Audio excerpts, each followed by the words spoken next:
daily scary story. Dare to listen?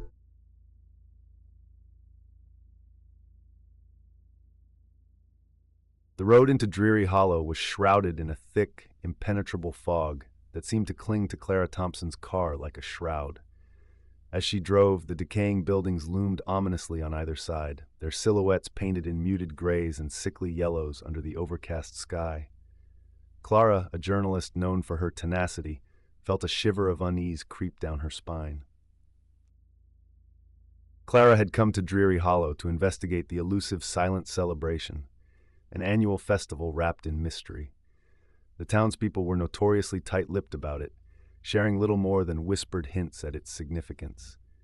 Yet, Clara sensed beneath their silence a palpable fear that intrigued her more than any story in recent memory.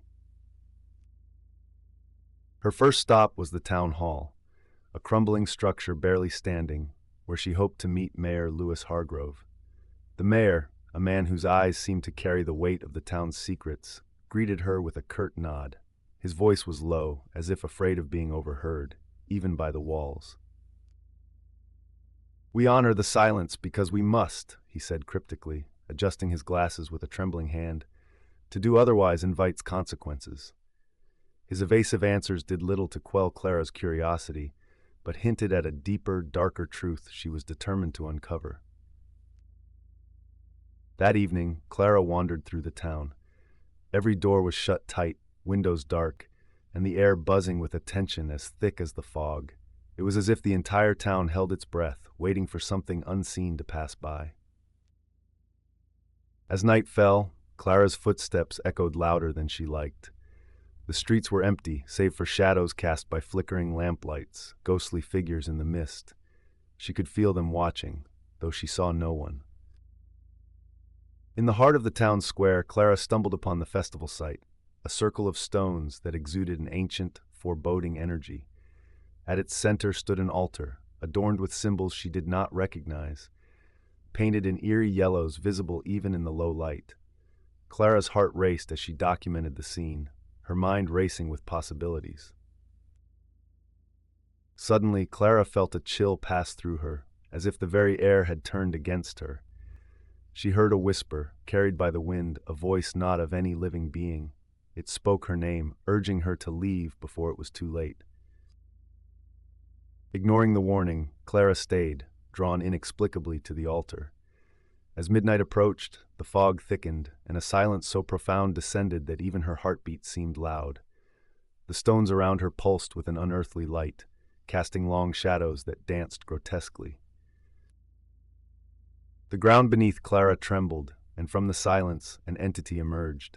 It was a swirl of shadows and mist, its form constantly shifting, eyes like embers burning through the fog.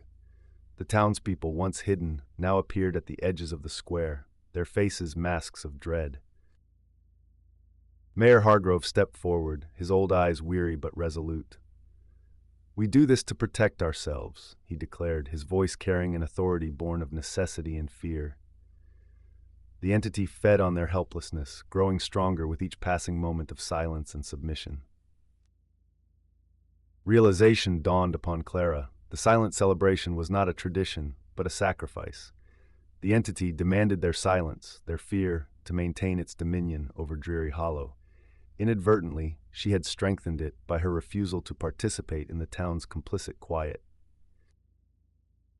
In an act of defiance, Clara broke the silence with a scream that shattered the night, echoing off the decaying buildings. The entity recoiled, its form dissipating into the fog, but as the townspeople rushed towards her, their expressions unreadable, Clara realized she had only disrupted, not destroyed, the cycle. The fog began to lift, revealing the town for what it truly was, a place caught in an eternal loop of fear and silence. Clara knew she had merely scratched the surface of Dreary Hollow's curse, but now the townspeople's eyes, once filled with fear, held a glimmer of something else, a desperate hope for change.